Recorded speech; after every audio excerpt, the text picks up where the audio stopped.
प्रदेश में जो है वो माननीय मोहन यादव जी की सरकार बहुत अच्छा काम कर रही है। जितनी भी योजनाएं हैं, जितनी भी नीतियां हैं, जितने भी निर्णय हैं, वो वाकई स्वागत योग्य है और वो वाकई धरातल पर उतरे हुए दिख रहे हैं। हम चाहे किसानों की बात करें, हम चाहे इंफ्रास्ट्रक्चर की बात करें, हम चाहे बिजली की बात करें, हम चाहे AI या हम जो है स्किल डेवलपमेंट की बात करें, जितने भी अधिक विभिन्न क्षेत्र हैं उसमें माननीय मोहन यादव जी के नेतृत्व में हमारी सरकार पिछले 2 सालों में बहुत अच्छा कर रही है। और कांग्रेस के कार्यकाल में, दिग्विजय सिंह जी के कार्यकाल में जब जितने घंटे बिजली नहीं रहती थी, तब आप देखेंगे कि किसान रात रात भर सिर्फ इसलिए जगता था कि शायद 1 घंटे या सवा घंटे के लिए बिजली आएगी तो खेत में पानी छोड़ने के लिए मैं जाऊंगा। आज आप देखिए 24-24 घंटे हमारे गाँव में बिजली है। आज आप देखिए महिलाओं के खाते में डायरेक्ट DBT के माध्यम से पैसा ट्रांसफर हो रहा है। क्या ये कांग्रेस के कार्यकाल में हुआ? और अगर नहीं हुआ तो क्यों नहीं हुआ? अगर कांग्रेस बात करती है कि हम डिजिटल क्रांति लाए, तो कांग्रेस अगर डिजिटल क्रांति लाई तो तब ये चीजें क्यों नहीं हो पाई? माननीय मोहन यादव जी लगातार उस प्रयास को आगे बढ़ाने में लगातार नए विश्वविद्यालय और महाविद्यालयों के संशोधन, उनके सुदृढ़ीकरण पर जो कार्य कर रहे हैं, वो लगभग शैक्षणिक जो योग्यता है उसको हमारे बढ़ाने का और आने वाले विद्यार्थियों के लिए विकास का कार्य कर रहे हैं। नई नई इंडस्ट्रीज लाने का काम मोहन जी की सरकार कर रही है और युवाओं को मजबूत बनाने का, आर्थिक रूप से संपन्न बनाने के लिए मोहन जी की सरकार काम कर रही है। मेरा नाम प्रखर दवे है। प्रखर दवे जी। प्रखर भैया, मैं ये जानने निकला हूँ कि जो मध्य प्रदेश के मुख्यमंत्री हैं डॉक्टर मोहन यादव, उनके कार्यकाल के 2 साल पूरे हो चुके हैं और ये 2 साल बेमिसाल का जो नारा लग रहा है, क्या ये धरातल पे कारगर साबित होता नजर आ रहा है? नहीं, निश्चित ही माननीय मुख्यमंत्री जी का जो कार्यकाल है वो बहुत अभूतपूर्व है। और जितनी भी योजनाएं हैं, जितनी भी नीतियां हैं, जितने भी निर्णय हैं, वो वाकई स्वागत योग्य हैं और वो वाकई धरातल पर उतरे हुए दिख रहे हैं। हम चाहे किसानों की बात करें, हम चाहे इंफ्रास्ट्रक्चर की बात करें, हम चाहे बिजली की बात करें, हम चाहे AI या हम जो है स्किल डेवलपमेंट की बात करें, जितने भी अधिक विभिन्न क्षेत्र हैं उसमें माननीय मोहन यादव जी के नेतृत्व में हमारी सरकार पिछले 2 सालों में बहुत अच्छा कर रही है। और निश्चित ही जैसे कि कल 18 फरवरी थी और मध्य प्रदेश विधानसभा में बजट भी पेश हुआ है और उस बजट में हमने देखा कि मध्य प्रदेश का या देश भर में पहला ऐसे किसी राज्य का बजट हुआ जो वर्तमान वर्ष के साथ साथ आगामी अगले 2-3 वर्षों के लिए भी जो है वो पूरा मास्टर प्लान रोड मैप के साथ में बजट पेश हुआ। तो निश्चित ही मध्य प्रदेश में जो है वो माननीय मोहन यादव जी की सरकार बहुत अच्छा काम कर रही है और वाकई में सब लोग बहुत खुश हैं, जनता खुश है और किसान खुश है। इस वर्ष सरकार जो है वो किसान सम्मान का वर्ष मना रही है। तो निश्चित ही जो है हम सब लोगों के चेहरे पे आप खुशी देख करके समझ सकते हैं कि हम लोग कितना निश्चिंत हैं और सरकार भी कितना अच्छा कर। चाहूँगा कि अगर कांग्रेस ऐसा आरोप लगाती है कि भाजपा में भ्रष्टाचार है या ऐसा है, तो क्यों लगातार इतने पिछले सालों से, इतने लगातार वर्षों से जो है वो भाजपा को जिताया जा रहा है? उसके लिए तो उन्होंने कह दिया ना कि EVM ही है क्या?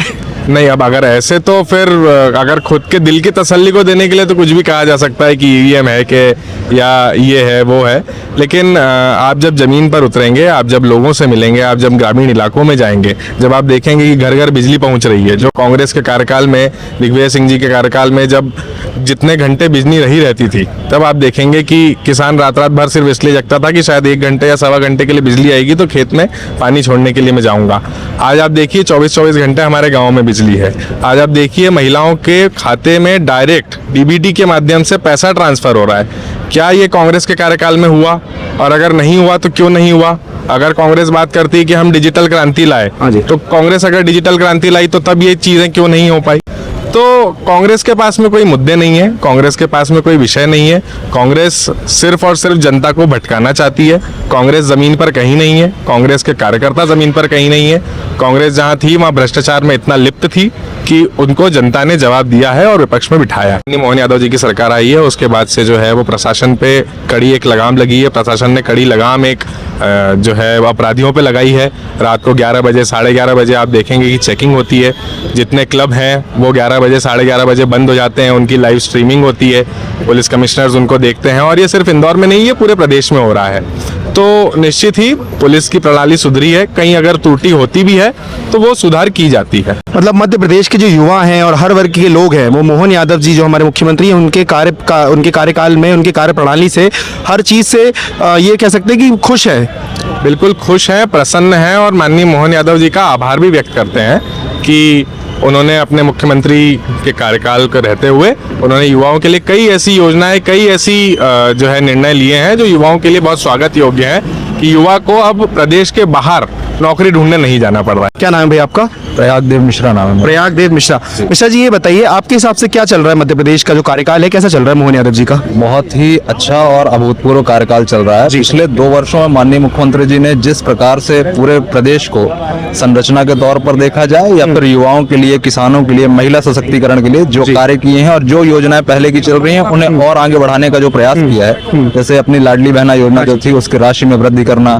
या फिर आने वाले जो भी युवा के कौशल के विकास के केंद्र थे उनको बढ़ाना और उन्हें और सशक्त और मजबूत करना, तो ये जो कार्य है ये हमें दिखाते हैं कि पिछले 2 वर्षों में किस तरीके से उन्होंने अधिक से अधिक प्रदेश की मजबूती के लिए कार्य करने का प्रयास किया है। अगर हम बात करें मध्य प्रदेश की जो शैक्षणिक नीति है, जो एजुकेशनल डिपार्टमेंट है, तो उसके नजरिए से आप क्या देख रहे हैं कि कितना विकास हुआ है?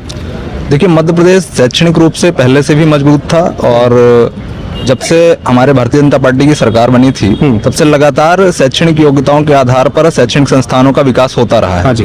और हमारे प्रदेश में खासतौर से इंदौर, भोपाल 2 ऐसे शहर माने जाते हैं जो शैक्षणिक रूप से बहुत ज़्यादा मजबूत रहे हैं। मैं चूंकि विंध्य से आता हूँ, विंध्य में रीवा एक ऐसा केंद्र रहा है जी, जहाँ अवधेश प्रताप सिंह विश्वविद्यालय के नाम पर ऐसा यूनिवर्सिटी है जहाँ लगभग मुझे ऐसा लगता है कि पूरा विंध्य उसमें समाहित हो जाता है। अच्छा। और टीआरएस और एपीएस हमारे रीवा में 2 ऐसे संस्थान रहे हैं शैक्षणिक के रूप में जी, जो हमेशा से अच्छे लोगों को, अच्छे सिर्फ ऐसा नहीं कहूँगा कि लीडरशिप बेस्ड, लेकिन हर विषय और हर वर्ग पर आगे बढ़ने का प्रयास वहाँ से हुआ है लोगों का। साथ ही वहाँ हमारे एग्रीकल्चर कॉलेज है, वेटनरी कॉलेज है, सैनिक स्कूल है, इंजीनियरिंग कॉलेज है। मतलब हमारे विंध्य में लगभग ऐसा कोई विषय या वस्तु नहीं है जो शैक्षणिक रूप से जहाँ हम अपने आप को पिछड़ा माने, और लगभग पूरे प्रदेश की स्थिति यही है। और माननीय मोहन यादव जी लगातार उस प्रयास को आगे बढ़ाने में लगातार नए विश्वविद्यालय और महाविद्यालयों के संशोधन, उनके सुदृढ़ीकरण पर जो कार्य कर रहे हैं वो लगभग शैक्षणिक जो योग्यता है उसको हमारे बढ़ाने का और आने वाले विद्यार्थियों के लिए विकास का कार्य कर रहे हैं। अच्छा, इंफ्रास्ट्रक्चर के पर्सपेक्टिव से आप अपने विंध्य रीजन में क्या देखते हैं, कितना विकास हुआ है बीते 2 वर्षों में? देखिए, पूरे विंध्य में लगभग मुझे ऐसा लगता है कि कुछ शहर ऐसे हैं जी, जो अभूतपूर्व विकास कर पाए हैं। जैसे कि हमारा रीवा, आप रीवा को देखें जी, हमारा मैहर, मैं चूंकि मैहर से आता हूं, वर्षों पहले जो कांग्रेस की भी सरकार रही उसने इस दिशा में कभी सोचा ही नहीं जी। और लगभग मुझे लगता है कि पिछले बजट पेश हुआ है उसमें धर्म और संस्कार के सुदृढ़ीकरण के लिए, संवर्धन के लिए 2055 करोड़ के आसपास जो बजट है वो पेश किया गया है धर्म के लिए। अच्छा, ये एक बड़ा विषय है। आपके यहाँ विंध्य रीजन में अगर हम बात करें लॉ एंड ऑर्डर की, उसकी क्या कार्य प्रणाली चल रही है वहाँ पर? नहीं, बहुत अच्छा है। हमें ऐसा लगता है कि विंध्य ही नहीं समूचे प्रदेश में लॉ एंड ऑर्डर जो है वो बहुत अच्छा मेंटेन है और कहीं भी ऐसी विषय या वस्तु मुझे पिछले 2 वर्षों में नहीं सुनाई दी है जो बहुत बड़े स्तर पर किसी प्रकार से लॉ एंड ऑर्डर पर सवाल खड़े किए।